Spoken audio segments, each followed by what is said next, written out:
How you doing? I'm Michael Bell, the voice of Duke. And if you're listening to Anything Joe's, a collaborative journey to the world of G.I. Joe with Greg and Jaren, well, yo, Joe!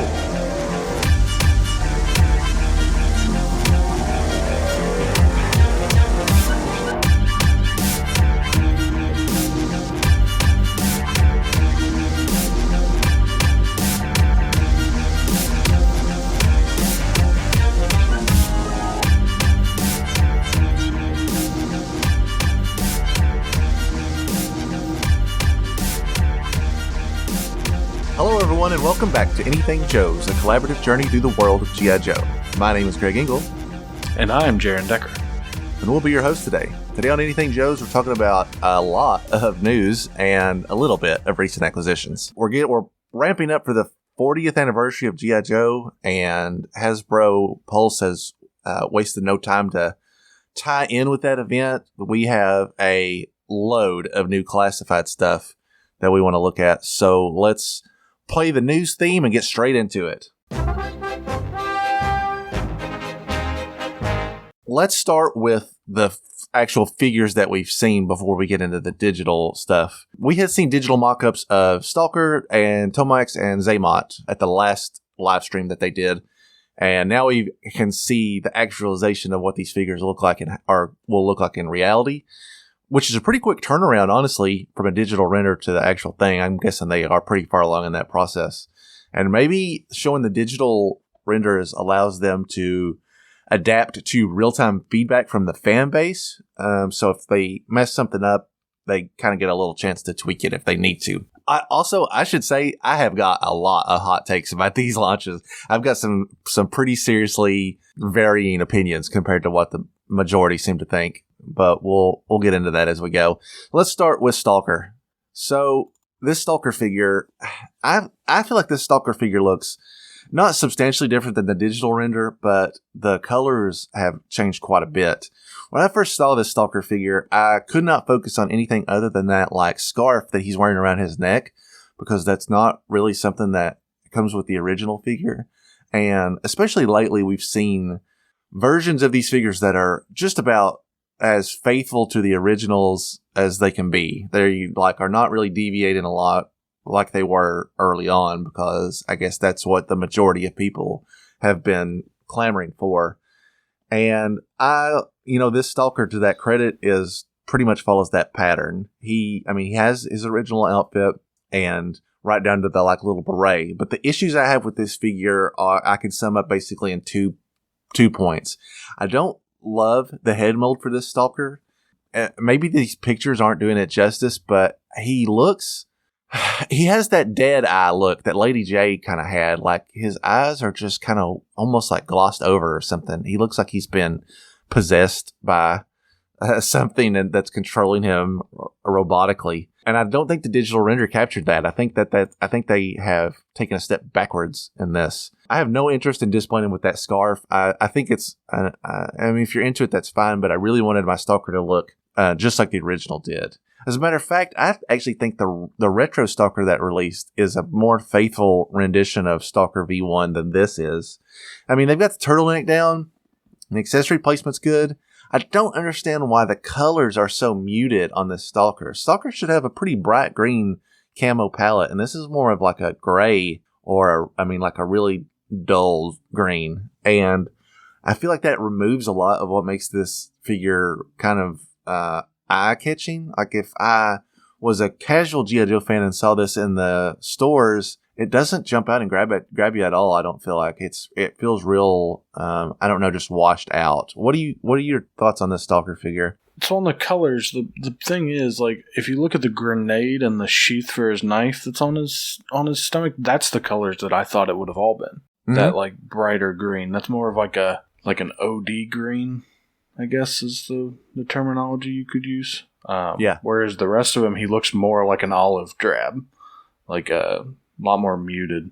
I don't have a problem with it. I actually really like his, what are they, the balaclavas or whatever they call those scarves. It makes sense. It's used a lot. I actually really like this figure. I agree the eyes look a little weird. I'm just hoping that when they come out and you see it in hand that it'll look better.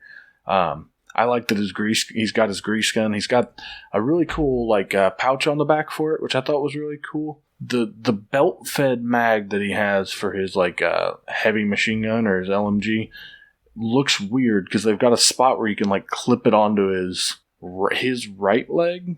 If you see the picture of him standing. Yeah, I noticed that also. You can see that. It just looks a little weird to me, but I mean, it is what it is. I do like that you can store your accessories on the figure. It just, I don't feel like I would see any realistic soldier doing that because it just seems like you're leaving your ammo exposed, running risk of elements and things like that getting into it and causing potential issues. But the gun molds on these look great. They look like real weapons. And we've been seeing that a lot more on recent figures. I like that they give us variation. You can remove that beret if you want to. You can put it on. You can put your scarf on. And then of course it's not going to be hard to get that web gear off if you need to. I think, in my opinion, this is one of my favorite actual looks of figures so far. I get that it's not a perfect representation, but I don't know, something about it I really enjoy. Yeah, I don't hate any of these figures, so I don't want my critique to come off as overly negative. You're just a hater. We get it, Greg. We all know that you hate on everything G.I. Joe. And I'm not opposed to making changes to the designs of the figures. They have kind of spoiled us up to this point with pretty faithful renditions. I feel like they deviated from this with no clear purpose as to why. Well, because they have to give the Walmart their exclusive, which is an exact one-to-one recreation. Wouldn't that be, honestly, you say that jokingly, but I could see this being exactly like we are experiencing with Gung Ho, where you buy one and you're like, oh man, they need to fix this. And then they fix it and you're like, crap, I got to buy another one. So I wouldn't be surprised if we saw something like down the line where we get a bright green version of it later on. I don't fault them for running the long con. I mean, it'll get me for sure. I don't want to wait for something that I hope they do. So yeah, not a bad figure. There's a lot of good things going for it. And I do hope that, the in-hand version of this, maybe it has a little bit different paint apps on a face like that. You never know if they're all going to look exactly the same or not, especially when it comes down to the eyes. The detailing on that can go in any direction. I've seen figures that look like they're looking in two directions at once. So it could be a lot worse. We'll see when these are in hand. It's really nice that we finally have Stalker. I feel like he was one of the ones that people were clamoring for the most. I would love it if in the next, say, 5 years, I think is a realistic goal, in the next 5 years, if we could just get the majority of the OG-13. I think that would be really cool. I would, if you'd asked me, I don't know, when this line started, if I thought that was a possibility, I would have said no, but I would have never expected Breaker to arrive this early on. And now that the template for making an original 13 figure exists, you could reuse Breaker's body in a number of ways and produce the majority of those figures. I do have high hopes that we'll at least continue to see some here and there. And they've certainly proven that they are willing to, their character selection for what they come out is wild. And I love it. They always have a surprise that I don't see coming that usually gets me pretty pumped up. And surprisingly, that had not been leaked. We'd seen a lot of leaks happening. A lot of figures that people had thought were going to happen that did end up getting announced. There's still some that we were pretty sure were going to get announced that weren't.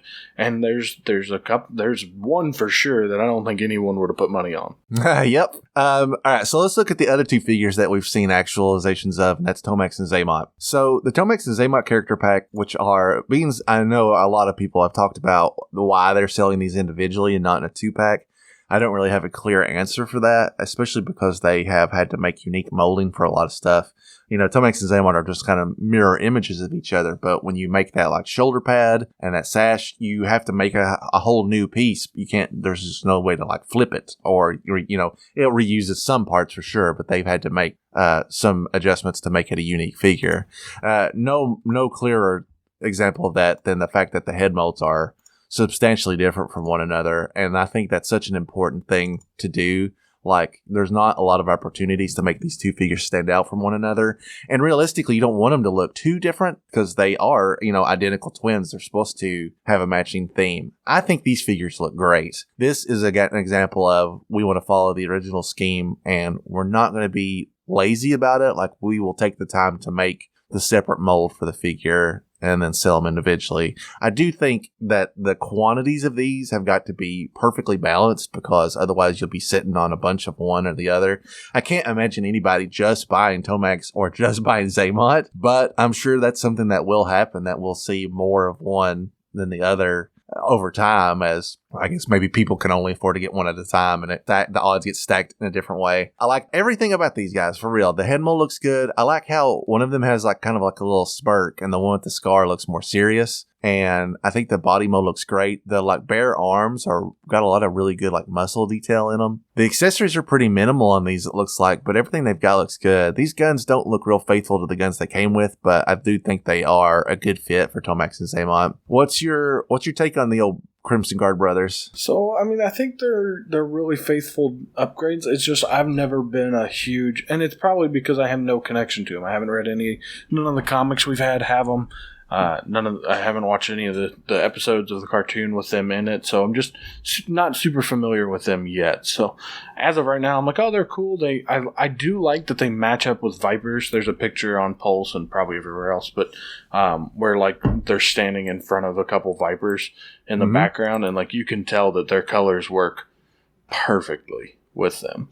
So I think that'll look really cool once I can get everybody back out and take pictures, and then in the future when I get them, I think that'll look great along with that new Viper coming. I think they'll all look really cool. Yeah, the Tomex and Zaymot have always been billed as the leaders of the Crimson Guard, even though that they don't really follow up on that a whole lot over the course of the line. They kind of take on their own, especially when they become like kind of the businessmen of Cobra. You historically see them a lot in a suit and tie as they like manage extensive enterprises or whatever continuity you follow. They're almost always kind of like the not the accountants, but they do seem to handle the money flow, and they're up to that deviation. So I think when the Crimson Guard comes out, which we'll talk about in a minute, I think that'll look even cooler to have them like surrounded by Crimson Guards. Plus, even though this red that they're using isn't quite like that Crimson Guard red, I do think it'll like complement it really well. But you're right, they look great with the Viper shot as well. Just in general, the set building that these guys do for their diorama pictures, I think, is really, really good. Has gotten even better over the last little bit. It's crazy because we were talking about how well they looked when they first announced the whole line. Like, I remember looking at that Destro and being blown away by that. And now, like, watching that live stream, which I can't say enough good things, the way that they portrayed that live stream, they really gave us a bunch of stuff. They did an absolutely phenomenal job. But the diorama that they had built for it, that dude is living my dreams, man. Like, he's got, it's such a cool diorama. I mean, it's a full-on like cityscape war zone. Like, it's pretty awesome. Yeah, it's exceptional. All the photography they released is very, very good. So speaking of the Tomex and Zaymot shot with the Vipers, let's look at this 3-pack of the Cobra Viper Officer and Viper Squad. So this is it's number 47 in the series. It's like a big box. It has 2 Vipers and then the Crimson Viper Officer, which is something that we saw. It's like a color scheme that was created in the later years, like post-vintage, but there is still a, I don't know what you call an O-ring figure that's past 94, but they made in those like what I call the awkward years, they did make one of these, and there's a modern version as well. Pretty good color scheme for the Officer. Is pretty criminally underrepresented. It's not, you don't really see a Viper Officer like this in the comics or anything. It's kind of a newer concept that's being revived for this. So the billing point of this is like, I think this is a $90 set. Yeah. Which means you're basically paying, I mean, it's not exactly $30 per figure because they're billing it as it comes with a lot of extra stuff. It comes with a lot of extra weapons. It comes with those, like gunfire effects. I forget what you call those. Blast effects? Yeah, like the blast effects that attach to the weapon. And so it's supposed to be kind of a little bonus kit. So I have mixed feelings about that. I do think that, I mean, I like blast effects, even though I don't really own hardly any at all. But I would probably use them. I guess if I'm going to buy them, I might as well do something with them. I don't know. Maybe once I experiment around with them, I'll find that I actually like them quite a bit. And I hate to not get it because the Viper Officer does have a unique look to him and probably won't be available individually anytime in the near future. Well, you can actually go on to Dorkside. They sell them loose, but you Really? actually spend more money per figure that way. So they're just breaking these open and selling them loose? Mm-hmm. That's you can wild. actually pre-order a loose one, right? Or at least last I had seen. If they sell that for, I think it was like $38 or something like that for just the officer, it was a good chunk, but they know a lot of people just want that figure, and then you sell those other two for 20 each. I mean, I would buy a bunch of loose Vipers from them for 20 each. And they're making money, and people are getting what they want. There's some practicality there. If you've already done the legwork to army build your Vipers and you're happy with them, but I get it. You're paying less than half of what you would have to get just for this one guy, especially if you don't need two more dudes or you're not interested in the blast effects and all that. These Vipers don't look, at first glance, they don't look substantially different than the ones that we've already gotten. In my knowledge, do you see anything that stands out? I mean, in some of the lighting, the colors look different, but they have the same, the guards are inside and outside. Those red guards are on the inside of their thighs like they are. They have a scarf. It would have been different if I guess they didn't give them a scarf to kind of differentiate them. I don't know. I'm gonna buy two of these is what I'm planning on. I've got, I think, 6 Vipers now. Wow. So I'm gonna probably buy 2 of these. So I'll have two of those and 2 4-man squads. I think I have 2, maybe 3 Vipers. So for me, this is actually a pretty good deal. I need it to kind of round out my troop building. To me, if you look at the whole line, it's Vipers and Bats. Those are the 2 that I'm going to buy a bunch of these. Yeah, I get that. I do also want a lot of Bats because they're just pretty much my favorite troop builder.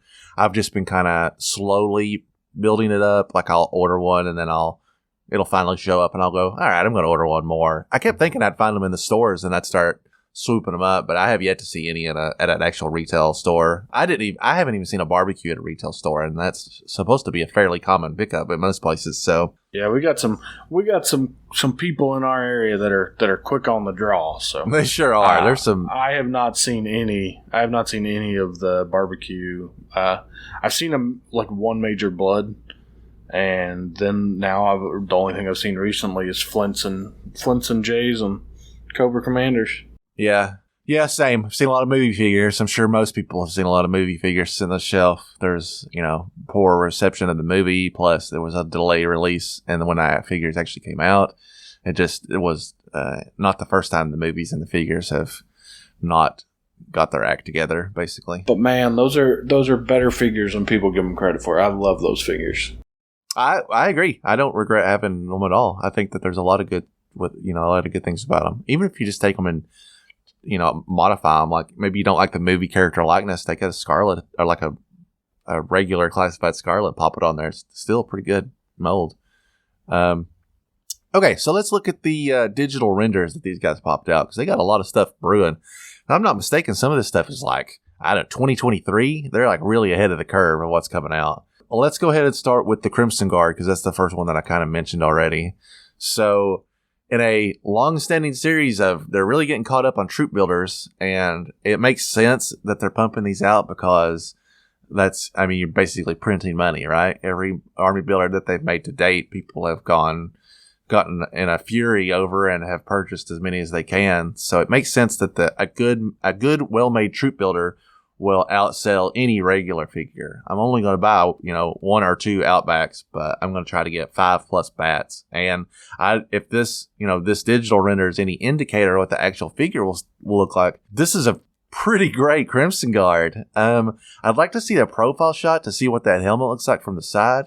But everything I'm looking at here is on point. Just I actually like this better than the Viper, I think. It's a little less busy than the Viper, and everything is in its right place. The color is great. The Cobra logo is huge. And it even has again, I know this is just a digital render, but you see texture when you zoom in on it. It looks like a real cloth or fabric. It has this shading detail to it or something, little ridges or whatever. Yeah, I think it's such a great design. It's one of those things that I'm hoping that they give them at least 2 different, main weapons and then a sidearm, just because I would like to have 4 of these. I think they would look really good. I know I saw someone who'd done a red custom Cobra Commander, and I just keep thinking about how good that would look with these. Oh, yeah. And then Destro as well would look really good with these. I'd say, I mean, they're absolutely beautiful designs.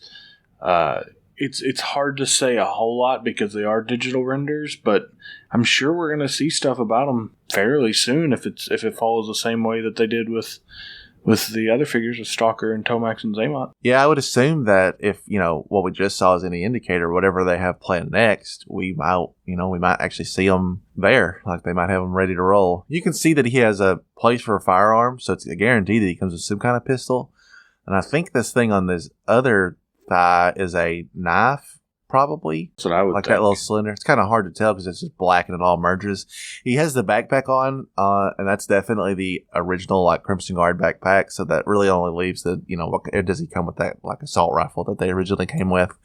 I love this. Even the little medals and stuff that he's got on his chest, I think is great. Don't love these little silver button things that are on the left and right side of his torso, but nothing that puts me off of it at all. I think it's pretty solid. Next, let's look at Dusty. This Dusty figure is pretty great, honestly. Falls back into the less is more mentality that I have about these figures, where he doesn't need to be outdone. His color scheme looks good. His camo is kind of weird. He has a lot of camo on his arm and his leg, but he doesn't really have a lot on his torso. Just a little bit kind of where his abs are.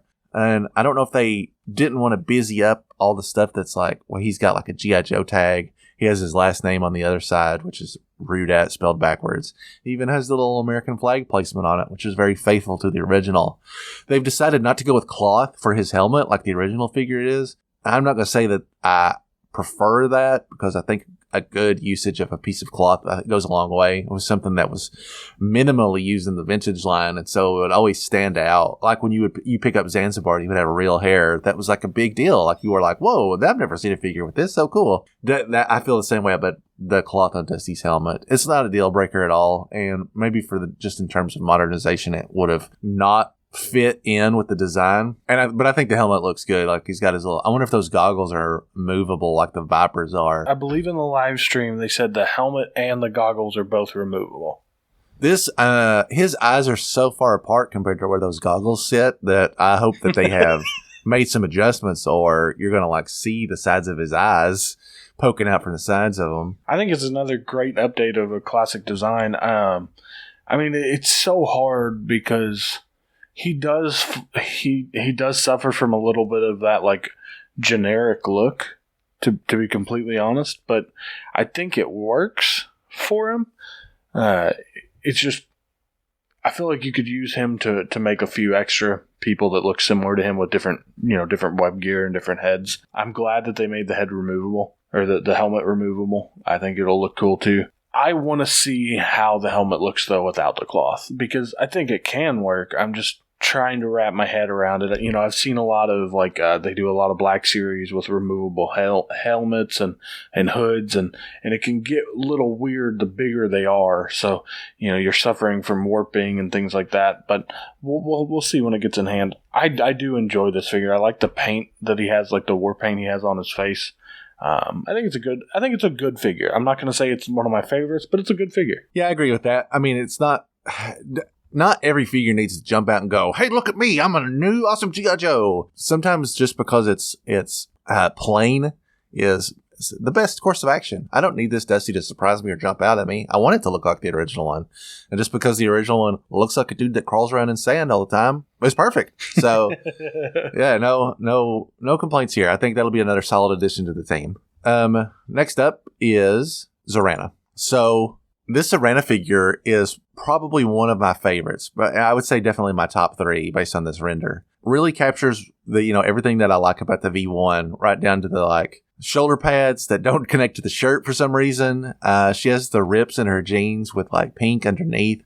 I wonder if they did that because they didn't want to show skin on her legs like that, because it seems weird that she would be wearing tights underneath those jeans. But that's faithful to what the original one looks like. And the exposed abdomen, I think will give a lot of customization options for other female figures. And the head mold especially, I think, is what sells it. The little detail, like she's got like blonde roots and then they're like changing color as it goes out. I like that a lot. It really gives it like a little bit of life to one of her most, notable characteristics is her pink hair. It does look a lot more subdued in this picture. Like if you compare the pink to her outfit to the like, it's actually more kind of reddish in the hair. I'll be interested in seeing what that looks like in person, if that's because it almost borders on scarlet hair color. But I have no issues with it. And, maybe if it was exactly the same pink as the outfit, it would not stand out as such a unique characteristic of her. Her eyebrows are arched and she has like a mean looking, like, I don't know, just like a down and gritty dreadnought vibe going on. I'm very curious if she'll come with her bizarre, like, gun with a little spinny blade on the end.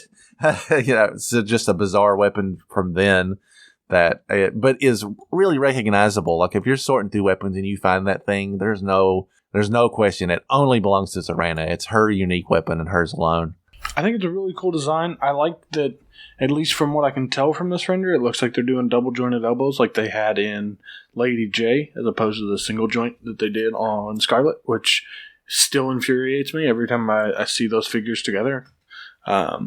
So it looks like they're still doing the pinless double elbow on it. I don't have I got same thing with Zaymot and Tomex. I haven't really experienced her storyline wise, but I really dig the design of the Dreadnoughts. Like every single one of them, I love they feel like someone that I would see here, like driving around on a Harley. It makes me feel at home with the Dreadnoughts. But I love the designs of all of them, so I'm glad to get another one into the line.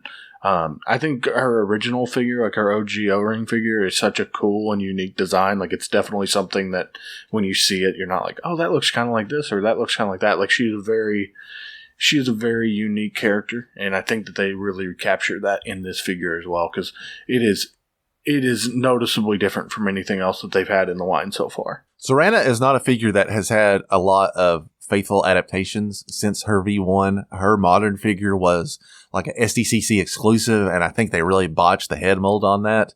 So it's nice to see something that really captures the feel and essence of Serena. I also like the idea that we can slowly over the years flesh out the Dreadnoughts. Like they're not diving into any one specific subgroup too hard. So it's nice to build a little bit here and a little bit there. Like, will we see Zartan's brother Xandar in the near future? Or will we start to see some actual Dreadnoughts like Buzzer and Ripper and Torch, characters that will really help build out the Dreadnought alignment? Or even Azanya, Zartan's daughter, which I'd go absolutely mental over. They mentioned in the live stream they were really looking at the sub teams and the things like that. So I think that's absolutely something that's on their mind. So as it seems like they're revealing a lot more figures than they were in the early. Like it seems like they're actually really getting behind this line. And so it wouldn't surprise me if we start to see them kind of develop more in the sub teams, because they hit on that point a couple times during the live stream, talking about different sub teams. Talking about Tiger Force, talking about Python Patrol, things like that. They didn't mention Night Force though, so that's a bummer. I want to see some Night Force stuff. Yeah, that's probably something that will be in the pipeline eventually. And they've already, we have a little bit of groundwork for Night Force. Obviously, Outback would be a great Night Force addition. They'll probably try to be as faithful to original Night Force as possible and make them all SDCC exclusive so that the value stays high on them and no one can have them. Shut your mouth. All right, so let's move on to Dr. Mindbender. Oh, beautiful. So this is a great figure also. I am especially fond of the way they did his cape, which is the way they did the original Mindbender, where his arms go through the cape holes and then it kind of folds around. That's how the original V1 Mindbender is, as opposed to the way normal people wear a cape, which would be around the neck. But it does make like a little kind of cool little hood behind his head as a result, which I'm a big fan of. I am curious as to what the cloth material will be made out of. In a digital render, it's impossible. I mean, for all I know, it could be like one of those crappy pre-molded plastic capes that they used to churn out all the time that had, no flexibility at all. They were just a solid piece. But the design of the figure itself, I think, is flawless. It captures everything that works about Mindbender. He's got his little monocle, and it like magnifies his actual eye, so his eye looks bigger as a result. I wonder if that is, if I cracked that monocle off, is his eye actually larger? Or did they put something in that monocle that actually magnifies what's behind it? If I remember correctly, Lenny talked about both the cape and the eye. The way that I understood him talking about the eye was that it was actually bigger. Okay. That they wanted it. They wanted to make sure that was something that you could see through. Now I could be wrong. It's been a couple days since I watched it, but and then he did say something about the cape, and I'm wanting to say he said it was a unique type of plastic with a different finish that was supposed to give it kind of a leather look and feel. Yeah, this is another figure that, especially if this like harness comes off, it'll be one of the earliest like bare chested, other than Gung Ho. For your customizing needs, you kind of got a blank slate to work with. I really like the like gauntlets that he has on. They've modified those and made them like more. They're like cooler looking. I could almost believe that there's like technology involved in these. Like maybe he has some kind of like stun, or he like clacks them together and they activate something, or even maybe like the little silver dots that are around his wrist. They could be touched, like activate things, traps or something. Yeah, that would be cool. Same thing with his belt buckle. It's designed in a way that looks more than just stylized. It looks like almost functional, like a little keypad or something. So big fan of that. Yeah, big fan of the way this looks all together. His mustache is perfect. Like whoever's doing these head molds is just knocking them out of the park. They look so good. If you look at the top of his head, this could just be a digital render light thing, but it almost looks like he has a shaved head at the top. Like it has like a whitish kind of peach fuzz look. Mm-hmm. I'm wondering if they're implying that he's not, like bald in the way that I'm bald, where I can grow hair, but not enough to go outside with it. I'd like to see what the reality of that will look like, if that's just a trick of the light when they rendered it, or if there's something more going on there. But I do like this. I hope he comes with some cool accessories. Like, I don't know, just like, I don't want him to just come with a gun, even though he clearly has a little pistol harness here. I want him to come with like a crazy cattle prod looking thing, or even like maybe a little miniature, maybe just the helmet for the brainwave scanner or something. That would be cool. If they were doing Build-A-Figure stuff, this would be the perfect way to build a brainwave scanner for your classified figures, which I think would be really, really cool. I like that they gave him the original Kenner Star Wars cape. That's what that cape reminds me of. It does. It looks like the old like Darth Vader, Obi-Wan ones. That's just how they did them back then, I guess. All right, so before we move on to the exclusives, let's take a look at the last one in the line. I saved it the last for a reason, because I have strong feelings about it, and that is Kamakura. I would have never in a million years I thought that they would pull from this. And it's crazy because I've actually seen a lot of people online being like, hey, who's this guy? So we try to make ourselves as accessible to new and returning fans of G.I. Joe as much as possible. So very briefly, if you're not familiar with Kamakura was introduced post the Marvel 155 run when Image and Devil Do picked up the rights and resumed the comic. They created a couple of new characters. Zartan's daughter Zanya is one of the big popular ones, and Snake Eyes' new apprentice Kamakura is the other. Kamakura's ends up being Sean Collins, which is the son of Wade Collins, which is one of the guys that served in the long-range recon patrol of Stalker, Snake Eyes, and Tommy in Vietnam. He is the adopted son, and you might most remember him from the final issue of G.I. Joe, where Snake Eyes writes a letter where Sean is expressing interest in joining the military. It's a fantastic final issue of the series, and has really got a lot of heartfelt emotion behind it. And Devil's Due kind of ran with that. They decided to age him up over the years, because the Devil's Due run does take place kind of in real time. It had been 10 plus years since we'd seen a G.I. Joe comic, and so they aged him up appropriately, gave him, made him Snake Eyes' apprentice. It was a great character, and kind of had his life of his own there for a while. They had 2 spinoff series called Master and Apprentice that dived into his origin. He was in the Sigma 6 cartoon. He is a very good character, but when the G.I. Joe comic went back to IDW and Larry picked up with 155.5, he essentially erased the entire Devil's Due and Image continuity. So Sean kind of ceased to exist as a result. It gets more complicated because when Snake Eyes dies in the later IDW run, Sean is the person that ends up taking his place. He dons the Snake Eyes outfit, has trained with Snake Eyes, gets in a very similar accident that disfigures his face and turns him mute, and goes by the name Throwdown, although at this time, Cobra still thinks he's Snake Eyes. That's kind of the idea, is they want to present the image that Snake Eyes didn't die. So his codename is Throwdown, but they also call him Snake Eyes, which is overly complicated. Anyway, the idea that they would pull this figure out of the vault and make a figure of him before characters like Jinx or even regular Ninja Force characters absolutely floors me. Maybe the most surprising reveal of the entire line to date. And I'm here to tell you that I am here for it in every possible way. Now, it's no secret that I always champion the underdog characters in the G.I. Joe universe. So this is right up my alley. And I understand a lot of people's negative feelings towards it. And to that, I just have to say, you don't have to buy it, but I want it very badly. The customization option for somebody that doesn't care for the character of Kamakura is still pretty extensive, because this is just a flat green ninja outfit.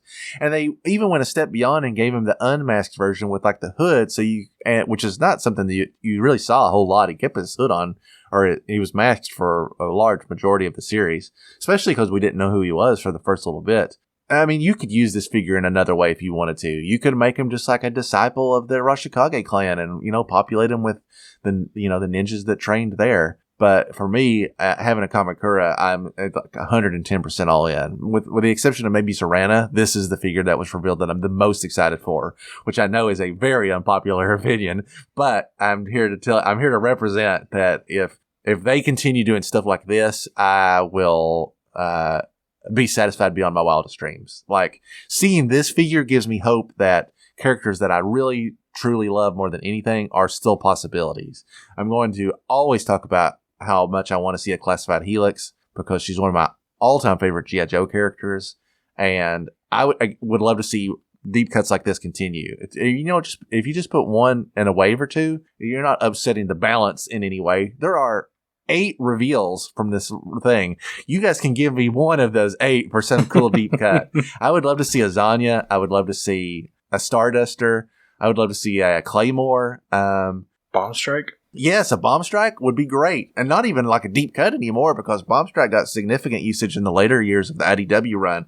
So it's not outside the realm of possibility at all, in my opinion. I have a lot of hope. I hope that I know the reception of this has been mixed at best, I would think, but I'm optimistic that they will continue along this path of pumping out like good stuff. People often come out and go, and they're saying like, why would you put this guy out before Jinx? And the answer is pretty straightforward, guys. You don't want to lead with all your aces. This is a line that we hope has life for a long time. If you put out every heavy hitter in the first 5 years, then the next 5 years, everybody's going to fall off. So you have to kind of space out what you're releasing. I know that the G.I. Joe library of characters is absolutely gobstopping, but it's good to mix and match a little bit. And then you do bring in collectors that are interested in different aspects of it. Most people are probably going to be interested in, a Dusty or a Mindbender or a Serena, but bringing in, you've got a troop builder, you've got several major characters that we haven't seen at all. And then, we got a deep cut. I think it's a great idea. All the reveals as a wave, I think, is very cohesive and fulfills a lot of hopes for a lot of different types of collectors. So that leaves our 3 Target exclusives. They are sticking with the same theme of Tiger Force, and Python Patrol, which we know for certain means, hey, here's the Target exclusive. Expect the regular color versions of these later, like the normal versions. And with that mentality in mind, let's take a look at this. I don't even know this guy's name. Python Patrol Officer? Python Patrol Soldier? I'm not 100% sure which this dude even is. It was something different. It wasn't just it was something that I did not expect. I can't remember what it was. Python Patrol Officer is what it is. Was it? Okay, yeah. So the Python Patrol Officer is kind of the reverse of what I just said. He's a repaint of an existing officer and with some deviations. They've also all changed his skin color, so you get a little bit more of a mix of different representations in the Cobra troop, building, which makes a lot of sense. It was, we didn't get female officers even until the very end of the modern line, and they were kind of shoehorned in there. So I like seeing a little bit more representation in the Cobra troop building. So having said all that, this figure does not interest me at all. It is it's probably the figure I'm the least excited for. Just a repaint of an officer. I will probably, I'm going to buy one. I won't open it. I won't play with it. I'll just keep it. I have the same feeling about the stuff that I've already pre-ordered. That Python Patrol bat, I'm like, forget it. I have the regular bat now. Why would I want this? I want one for the collection. Enough said. And then I don't even remember who the other one is, whatever the other Python Patrol guy was. They had a Viper bat, and now this guy. I definitely don't need another Viper. I'm getting ready to order, 3 more on top of what I've already got, the style that's already classically represented. If you're into building the subgroups like Python Patrol, more power to you. It's just not my cup of tea. I've got better things to spend my money on than this. There's nothing wrong with this build. I don't want to come off negative in that sense. This is just not something that interests me specifically. This is actually my favorite of the Python Patrol figures, I think. I don't hate any of them. I actually kind of like all of them, and I think that once I get them in hand, I'll probably really like them. But this is my favorite because on the other ones, they put a lot more red into it. And I'm not sure if that's, I don't know a lot about Python Patrol at all, but this one I actually like the colors a lot more. Yeah, this Python Patrol scheme is a lot more authentic to the original Python Patrol scheme. They made later figures in Python Patrol and they started to deviate from the formula a little bit, and that's where you're seeing that red from. This is much more true to form. Like if this was the design for the other two, I would probably love the other two. I really like the other two. Mm-hmm. But if there was a bat with this design, followed this color scheme, I would love it. I love the colors on this. Now, I don't know what Python Patrol came from. I don't know what in-universe team that they did. To me, they look like a jungle team. So they'll work well for the local flora and stuff around here. So they'll look really cool when I go and take pictures of them. But the concept of Python Patrol in a nutshell is that they've been painted with a color scheme or paint scheme that is radar reflective. So they are supposed to be like kind of untraceable or undetectable when they go on these missions. Even in the original line, there's only about 5 or 6 figures, and they're all generic troops except for Copperhead, who's supposed to be the leader of the team.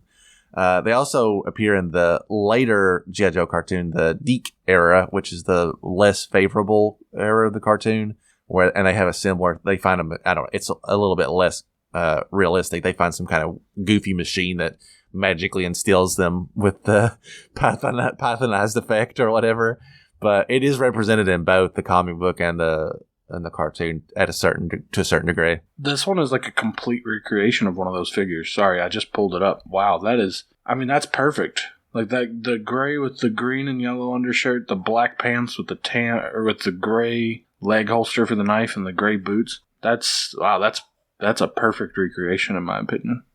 Maybe as this line continues and we've got like, I don't know, 5 to 7 different unique Python Patrol people, I'll feel differently. Like you would have enough to make a sub team out in the field, and it probably would look pretty cool in like a forest setting, like you're saying. So maybe my opinion on this will change, but for now I'm just fine. I just feel very, whatever. I'll get one. That's fine. The other 2 Target exclusives are both Tiger Force exclusives, and they are both precursors to regular versions that are certainly coming down the line at some point. The first one we'll look at is Recondo. This Recondo looks absolutely amazing. He looks just like the Tiger Force Recondo. It's going to be a great regular color build as long as they keep that kind of tan-ish color that he relies on. I love the hat. I love the mustache. I love the face mold. He has detail on his cheekbones where he's making a face and you can tell it, and it looks awesome. All of his web gear harness thing is real cool. It sits kind of in a unique way where the gun is laid out. Underneath that, he has a tiny little compass that's got detailing on it to his buckle. Obviously something that you would expect from a jungle expert. And then I'm guessing that little harness piece is for maybe a machete or something, because it's very long, much too long to be a knife. And that's another solid accessory. Something to chop down when you're exploring in the forest would be a great counter. If you're filming Python Patrol in the forest, obviously Rekondo's the guy that you would want to put in there to go along with him. Tiger stripes look great. The green and the yellow are spot on. The only complaint I have about this figure is that On one hand, he has a watch that kind of covers up where his wrist meets his arm. And on the other arm, it really is noticeable how that jointed hand is connecting into his arm. It looks like he is wearing a flesh-colored sleeve and his hand plugs into it. Hopefully they'll be able to minimize that when the actual figure starts production. That's the only thing that really jumps out at me that's kind of like obnoxious looking. Much like when they would reuse figures and they would like, oh, he's got sleeves. Just paint them flesh color and nobody will notice. And then we all noticed immediately and we're very upset about it. What's your thought on Recondo? God, I love this Recondo figure. As far as the digital reveal is, this is probably my favorite digital render of any figure we've seen. Like this, if this comes out and looks exactly like this, it'll probably take my top spot. Like, I don't know what it is about it. The fact that the Tiger Force actually gives it just enough of a color to pop. I like the fact that, like you said, he would look really good as like a jungle explorer. Give him a big machete and just freaking go to town. Like, I love this figure. And actually, I love both the Tiger Force that they revealed. But, like, this one, to me, just his dark colors and then that little bit of pop on the yellow pants. I love it. Yeah, so speaking of the other Tiger Force figure, let's take a look at him as well. That is Bazooka. This Bazooka figure is also a very faithful version of the original Tiger Force Bazooka and is going to be another great build when it's all said and done. I really like the weathered look on his jersey, where the 1 and the 4 have got kind of scuffing on it. They avoided the problem that I just mentioned with Recondo, where he has wristbands on to kind of cover up where that connects. This figure looks bizarrely short. Something about the way his boots are, when I look at it, his boots come up too high, or, I mean, I guess that's just the render, but it makes him look kind of like... I think it's also because he's very thick. He's definitely a different body mold, but I can 100% see what you're saying there. Yeah, and I'm not gonna hold that against him until I see the real figure. The only complaint I have about this figure is I don't really like the color of his helmet. I think the color of his helmet should match more like his pants. Just a regular military green, I think, would be a better fit for this.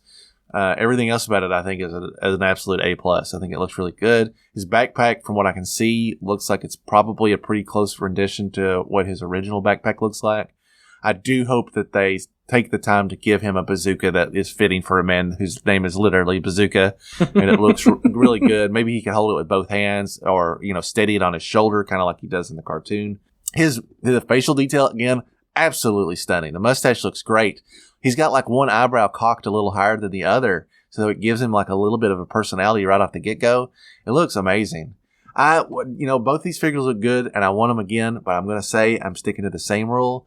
I'm trying to reduce how many duplicate figures I buy in my collection. I just want one of each, and I probably won't open them. I just want the regular versions. So yeah, I'm going to try to hold steady in that and reduce how much money I'm spending. Because up to this point, I've basically been buying a minimum of 2 of each figure. Yeah. Just can't keep, if they're going to pump out 8 per set, I can't do that. I got to scale back. Especially when we talk, we still have so much other stuff that's coming out that's not classified that I want. I've got to minimize where my spending's going if I'm going to try to get a hand on everything. Yeah, I can see that, and I agree. I think the helmet might have been a little better served to be a different color, and that's the reason why I like that Recondo so much more. Is that there's just that little bit of color that they added, whereas with Bazooka, he's got the same colored pants, but then he's got more on his jersey, which doesn't tip it. But then that helmet as well. Now, granted, he's got a white shirt as opposed to black, so that does inherently look a little bit more busy. But I just, there's something to admire about a man going into Warzone representing his favorite football team. And then maybe, hey, that helmet they'll use to build Captain Gridiron, and we'll get to see him eventually. Anything's possible at this point. Kamakura has unleashed the floodgates, in my opinion. Anything I see after this point, you're going to have to really shock me. And I have no issues with Captain Gridiron. He's a crazy wild figure, but he's a Joe. I'll take him. Bring me my Colonel Courage and Ice Cream Soldiers and all the other characters that people love to hate on. I do like that this Bazooka, in the cartoon, Bazooka is kind of portrayed as a bit of a dum-dum, and I'm glad that this figure doesn't capture that. This Bazooka really does look like kind of a badass, and that's what I want from my classified line. I want it to skewer towards the maybe realistic isn't the right word, but serious, I think, is what I want to say. Yeah. So that's all the classified news that we saw. And buddy, so much. I know, right? What a stockpile of stuff that we have in our future. I've never seen such a advanced window of transparency and what they're doing, building, and coming. You know what I mean? Like normally would have sometimes that stuff would just hit the door. So I really am enjoying the way that they are handling the releases of this so far. All right, so with all that behind us, let's take a look at the other side of the G.I. Joe action figure world. Let's look at the retro stuff that's coming out. I'm going to start with the easy one first. Let's look at this 2-pack of the Cobra Trooper Officer guys. So they, just like the Snake Eyes Storm Shadow set that has already been released and most people that ordered probably have in their hand, they designed another box. It's like a little box set, and it's the same dimensions and everything. And in it, you have a regular Cobra guy, just named Cobra, much like they used to call him Cobra the Enemy. And then we have a Cobra Officer, which is really only designated by the silver Cobra logo. I've never really put a lot of stock into officers versus regular guys. I typically would just be like, you guys are all stormtroopers. You guys are all the guys that are going to get shot up. It doesn't matter what your rank is. You're as good as dead. These are great. I mean, like, honestly, very, very faithful renditions of what V1, Cobra the Enemy, and Cobra Officers look like. The weapons are solid. The figure design is great. Honestly, they're almost too close to the original ones. That seems so strange to say, but because they are a dead likeness of them. Jaren, you got the Snake Eyes and Storm Shadow 2-pack, yes, right? I did. What are your thoughts on these, like, new vintage O-rings? I love them. I wish they would have been here 2 years ago and would have saved me a whole lot of money. Instead of chasing down a $100 O-ring figure, I could buy these $40 packs. I say keep them coming. It's not the same. It's not the same. It's not the same. But it is the same for me because I don't have the attachment to those original ones. I love the design, but to me, it's the design. I actually would be, for what I do, I would be better served having these. Like, I am so excited to get the pack that they revealed on the last live stream, that Cobra Commander, because I can take that Cobra Commander out, I can put him in the mud, I can throw him in the back of whatever vehicle I want to, I can do whatever, and I don't have to feel as guilty. I still don't feel guilty when I do it with my regular one, but at least I'll have a little bit less. Yeah, if one of them falls in the river and is gone forever, it's not going to hit your pocketbook in the same way. I get that. I like the little box set theme that they have going on with these, where it has like there's like a little tiny box at the bottom that's loaded with extra accessories and it stores the 2 figures well. My only complaint, and this complaint is I'm uniquely speaking to myself talking in the mirror, is that I have a real problem opening these boxes up because I like the art and the design. So like my Snake Eyes and Storm Shadow pack, I didn't open. I like the way they look so much in the box. I'm just like, I'm going to keep them like this. So you haven't got to feel them in your hands yet, have you? No, I'm not really financially in a place where I can again pull the trigger on 2 sets. I have gotten much worse about not opening stuff that I have paid a premium for whatever reason. I can't really break the habit. But so I want this. But in terms of like 2 generic troop builders that I kind of have represented in various forms over the years, I don't really know if there's a lot to be done with it. I still am having some issues with the skin tone the way they're doing eyes on these figures.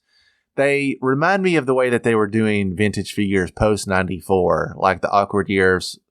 Sometimes also call it the Big Lots era, because I could only find these at Big Lots stores at that time.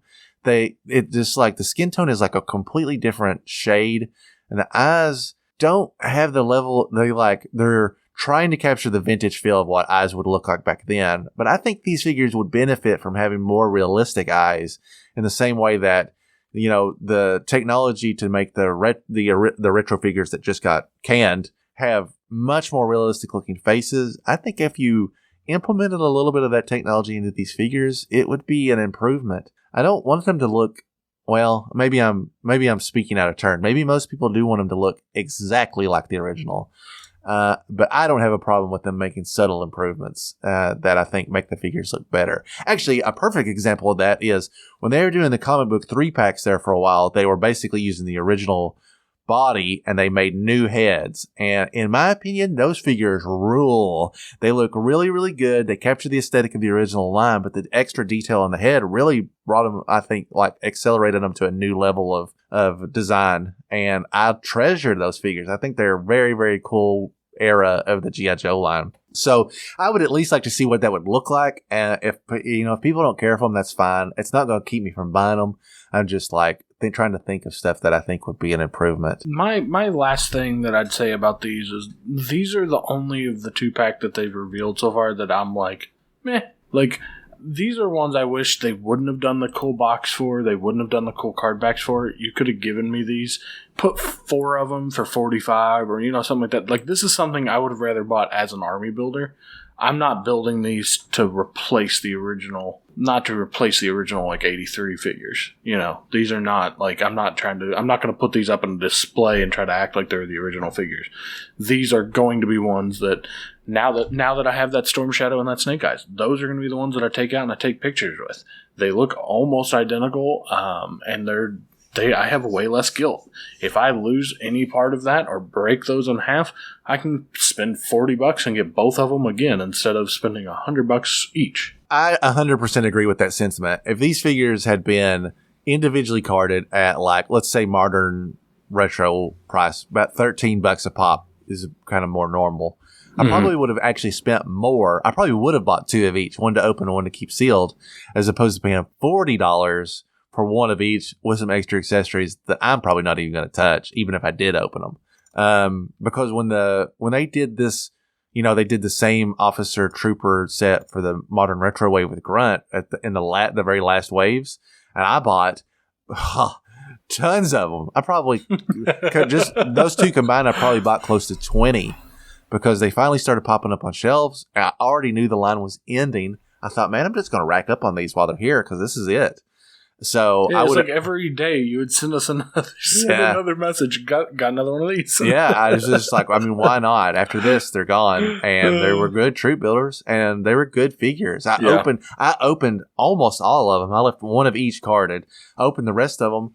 I had no problems. People complain about them breaking and stuff. Man, I didn't have any of those issues. I probably bought 4 Stalkers just for future customization options because I like that build so much.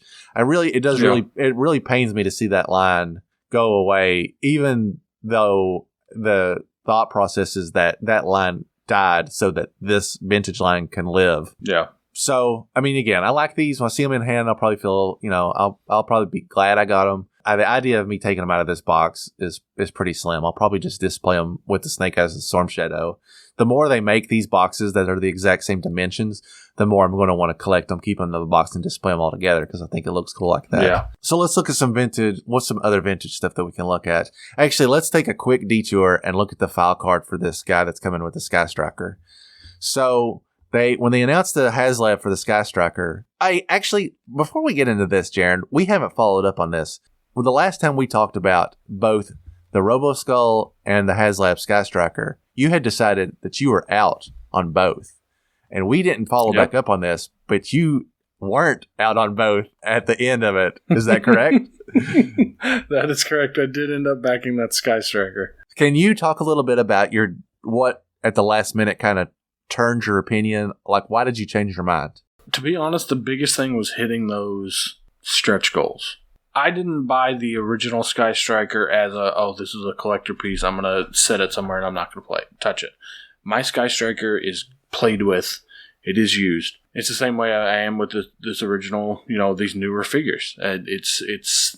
I bought it as a toy and as something that I wanted, and I'm going to use it how I wanted to. But man, when they announced the stretch goals, I was like, if they hit these, I definitely should probably do it. I mean, once you really dig into it, especially now that you're seeing it's $20 a piece for each of these figures, basically. With the sheer amount of figures that you got with those stretch goals and then all the accessories and all of that stuff, like it just became one of those things that I was like, I'm going to want to buy one of these when it comes in, so I might as well bite the bullet, eat the $200, $300 that I've got to now, and that's it, But it's still it was still tough. I mean, it was a tight thing, but I'm glad I did it, and when it comes in, I'll be even more excited.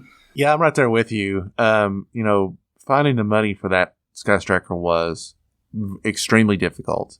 Much like the Robo Skull, it was maybe 48 hours before it ended where I was scraping, like literally the bottom of the barrel to make sure I had enough money to clear it. So I'm right there with you. And there's something extremely exciting about having paid in advance or something and then realizing that at some point that will show up on my door. I don't have to think about it anymore. That and the Robo Skull both would be like, it was like a little Christmas present.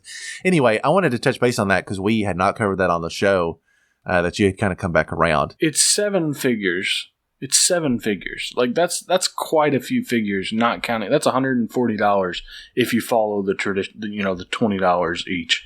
You get 2 different sticker sets, 2 different sets of wings. So you can make it look more like the original release. You can make it look more like the box, or you can use your stickers and make it look like a Cobra Sky Striker. Which I haven't made up my mind on which one I'm going to do. I'll probably debate my options until I do it, and then regret it, and make dumb decisions. But then when you go with that really cool stand, you've got armaments for enough for pretty much 2.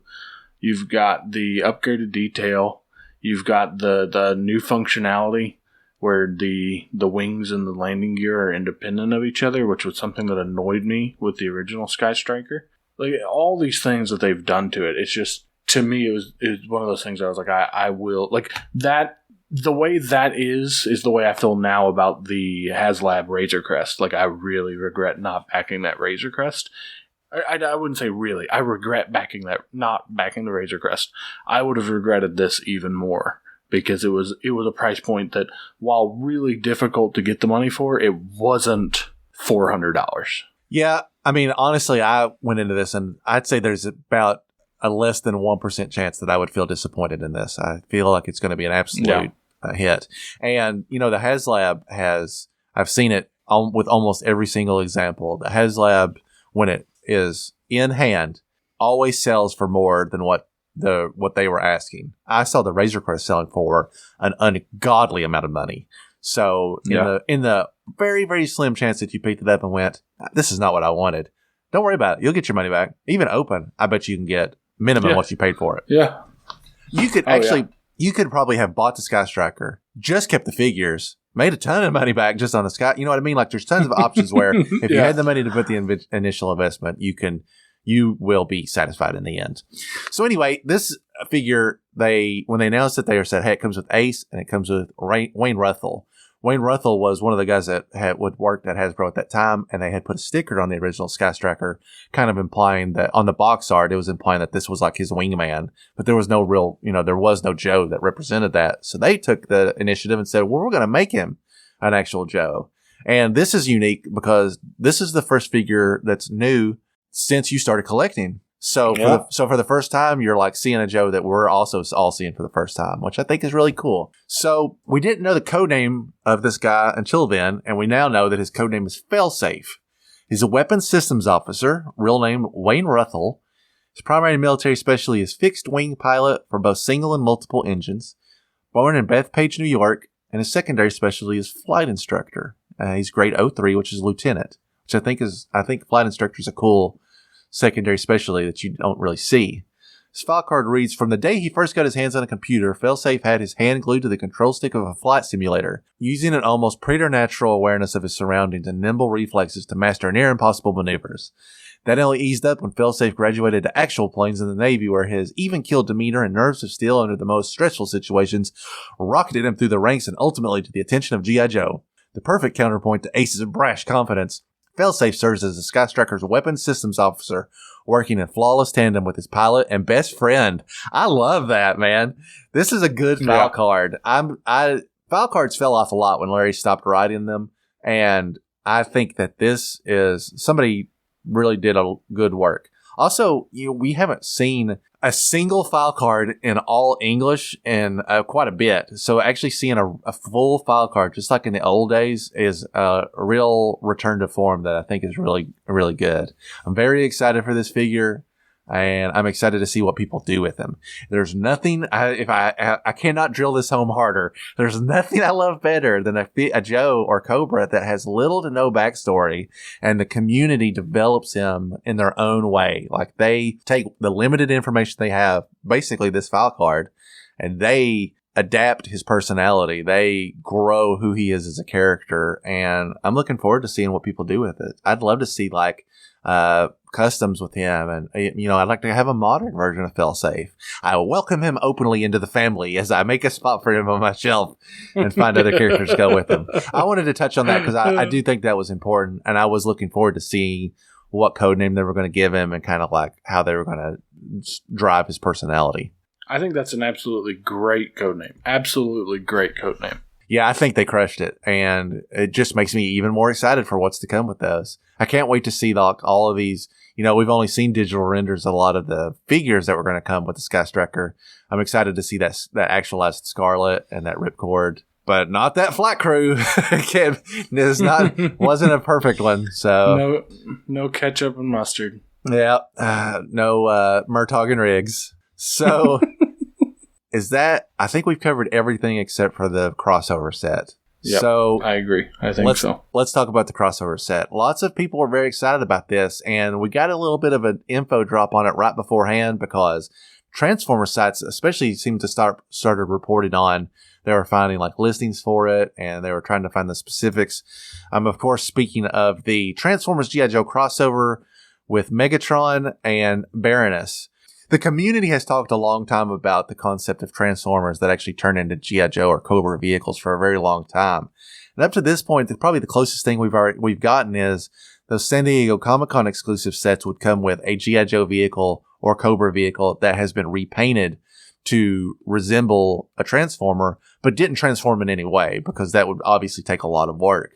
And in this instance, they've done the work, and now you actually have a Megatron that transforms into a Hiss tank. And it comes with a vintage style Baroness that can kind of like fit in the canopy. They've changed the gun on the Hiss, so now the like actual swivel cannon has a huge honking gun on top of the regular cannon. And it doesn't look off-putting at all. I'm assuming they've needed that piece for Megatron in some way. And looking at the Hiss tank itself, it's quite a bit different than the molds that we've seen so far because obviously they've had to design this for the ground up. Maybe most notably that this doesn't have stickers on it. All of these seem to have like, I don't know how they do this, but all of the stuff is like pre-printed on the Hiss tank, like the numbers and the logos and everything, which I guess saves me the trouble of steadying my hands and having to do the sticker application myself. Something that is but equal parts calming for me and anxiety ridding for me when you're trying to place incredibly small things in in perfect symmetry.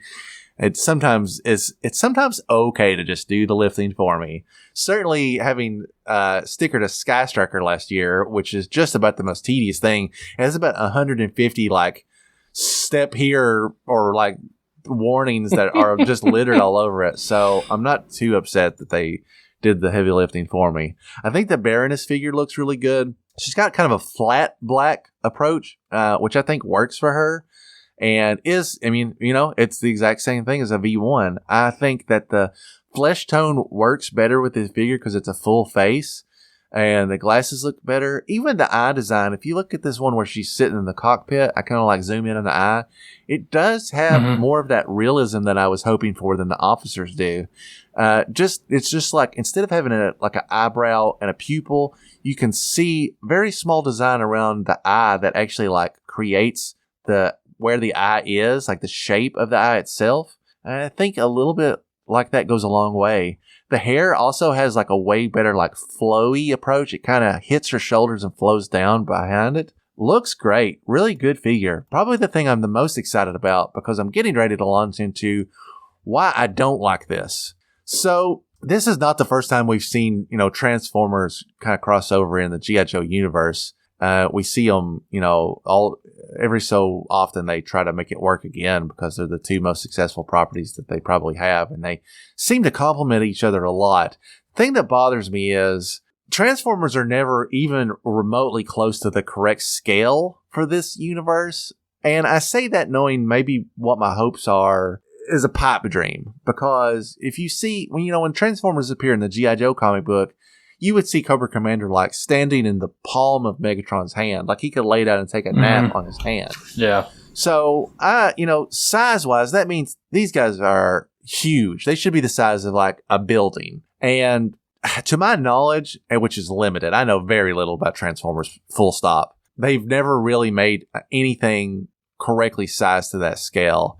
When the G.I. Joe Revolutions crossovers was happening, and they literally were like, everything Hasbro owns all exists together. Transformers, yes. G.I. Joe, yes.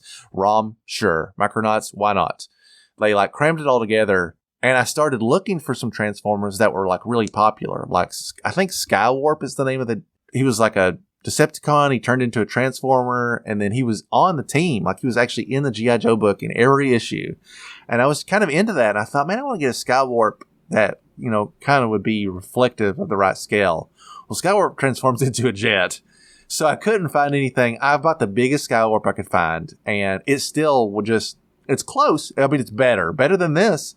It still wasn't quite there.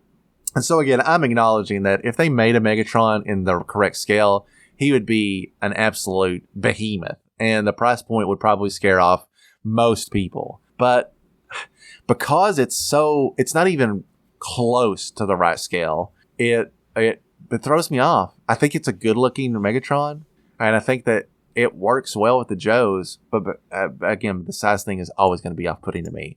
I'll buy this, but I'm not excited about it. Like the community I know as a whole is freaking out. This is maybe the most radical departure from like the overall community. Everybody's probably the most excited about this crossover. I couldn't be care less. Everybody's up in arms because they wasted a spot on Kamakura. He's one of my favorite figures.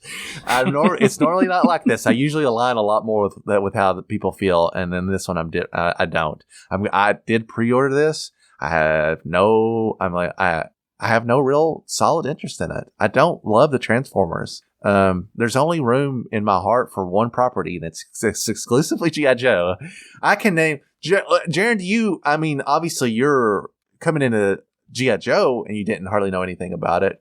What about Transformers, which has a slightly higher profile because of the movies? Do you know anything about Transformers? I know more about...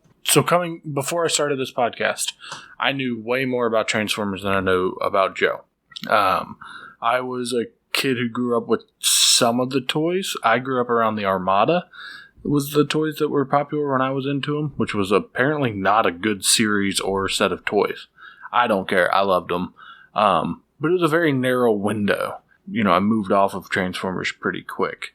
So, I know a little bit about Joe. I know a decent amount of characters. I've watched the newest cartoons on Netflix, which are really good, but I don't collect. I own 2 Transformers. And that's it. And one of them I got because it was on sale and I just wanted to buy something because I have that weird rule where if I go into a store, I had to buy something. So, that's almost exactly where I am. I literally bought the 2 figures that they were using in I bought that Skywarp and I bought a Cup, which is like a little car that was teamed up with Action Man. Also not the correct scale, but because he's a car and not a flipping jet, it was a little bit more realistic. Let's play a game real quick. I know we're running long, but we're almost done. Let's take turns naming Transformers until somebody can't name one and then they lose. Yeah, and I'll even let you go first. Ready, go. Optimus Prime. Megatron. Starscream. Soundwave. Jetfire. Cup. Hot Rod. Bumblebee. Gosh. Wow. Why can't I think of any more? RC. Cliff Jumper. He's like the red Bumblebee. Yeah, he's the one who gets killed in every single thing. I actually he's had the him, red shirt from... Not to interrupt this game, and I shouldn't give you extra time to think, but when I was a kid, I did buy some Transformers, but Transformers were so expensive, I could only buy Transformers that were like Bumblebee. They had to be like super, super tiny. I didn't have... The transforming steps would be like, pull his legs out, pull his arms out. All right, you done. Yeah, I have the original... They did a recreation of the Gen 1 Bumblebee. That's one of the 2 Transformers I have. They re-released them just recently, and I go Soundwave.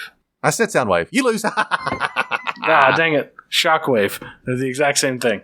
Oh, is it? Well, Maybe I name-wise, lose. they're the I don't same. know. No, they're not the same. They just have very similar names, and they're both like purplish. Oh, fair enough. All right.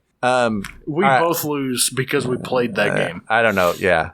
Find our sister podcast, Anything Transforms, available exclusively on our Patreon feed. All right, so that's going to bring it to the end of the coverage of the 40th anniversary live stream. I mean, what an amazing year it's already shaping up to be for G.I. Joe. Like, just releases like I'd never imagined. That, the line has had lots of ups and downs since I've been collecting, and I can't think of the last time things have been firing on all cylinders like they are right now. So I'm over the moon. Like, just about every time something comes out, I get excited. Even the stuff that feel lackluster about. As a diehard enthusiast, there's still a part of me that's like, sweet, new G.I. Joe stuff. So, yeah, that's going to do it for us. We ran a little long because there was so much news to cover, but I wanted to make sure we tackled as much of it as possible. We've got lots of stuff coming up. And we'll be back in 2 weeks, and we're back on the original Marvel run, so if you're reading ahead or you want to prepare to read with us, we're reading G.I. Joe number 11. It's the introduction of several new characters to the team, and really kind of starts like, if I was breaking these up, this is like season 2 of the Marvel run, because things start to change a lot from the mentality of how the original 13 books were written, where it starts to take a more, we read a lot of stories that were 1 or 2 parts and very self-contained, because I don't think they really knew what the future held for the book. And by the first year, I think they knew that they had an absolute runaway hit. And so the storyline starts to carry over from book to book. You get a more cohesive continuity, and things start to develop very aggressively as the toy line starts to ramp up. So I'm excited to get back to that. I really enjoyed reading the declassified stuff and talking about Shooter. But my heart and soul belongs to the old Marvel run. So I'm looking forward to getting back into that. We also have, I'm working on a video for the YouTube channel that I will let everybody know when it's ready. But essentially the shelves that I've been developing to house my figure collection is basically done. At the morning that we're recording this, the guy that installed them for me is coming to lower the last shelf about 1.5 inches because it wasn't quite enough room to hold I couldn't quite get people on that last riser. Once that's done, I'm going to do a last step organization, make sure everybody's where I want it. And I've done the numbering on what I can get on it. I can basically hold just about every single figure with the exclusion of con exclusive figures and FSS figures, which is very exciting because there's no room to expand. So, I will have to find somewhere else to put the new vintage stuff that's coming out. But it as a whole is the first time my collection has ever been all together and all represented at the same time. And it's very exciting. And I'm excited to show it to you. I don't show my collection off a whole lot because I always feel like it teeters on bragging. And I really don't like that. I don't want to be like, check me out, I'm a lifelong collector and I got such a baller collection. But I am very proud of the collection that I've built in my lifetime. And I do like to share that with people that are interested in it. So look for that soon. I've filmed a lot of stuff already, and I'm looking forward to showing it off and talking to everybody about it. And I would expect to see that in the next maybe 2-3 weeks. I'll have it ready to roll. It won't be a very long video. We'll just kind of look at what's up and, have a little conversation about it. So that's it. Thanks so much for tuning in and listening today. If you'd like to reach out to us on social media, you can find us at Anything Joe's Pod. That's on our Facebook. That's our Twitter. That's our Instagram. And that's our email, anythingjoespod@gmail.com. You can also find our YouTube channel, just under flat out Anything Joe's. And we would love to hear from you. Write us, find us on social media. You can talk to me directly on Twitter. You can talk to Jaren directly on Instagram. Sometimes when Jaren's asleep, I post things on our Instagram like a little sneaky snake. And that'll do it for us today. We look forward to talking to you again in just 2 short weeks where anything's available for discussion here on Anything Joe's.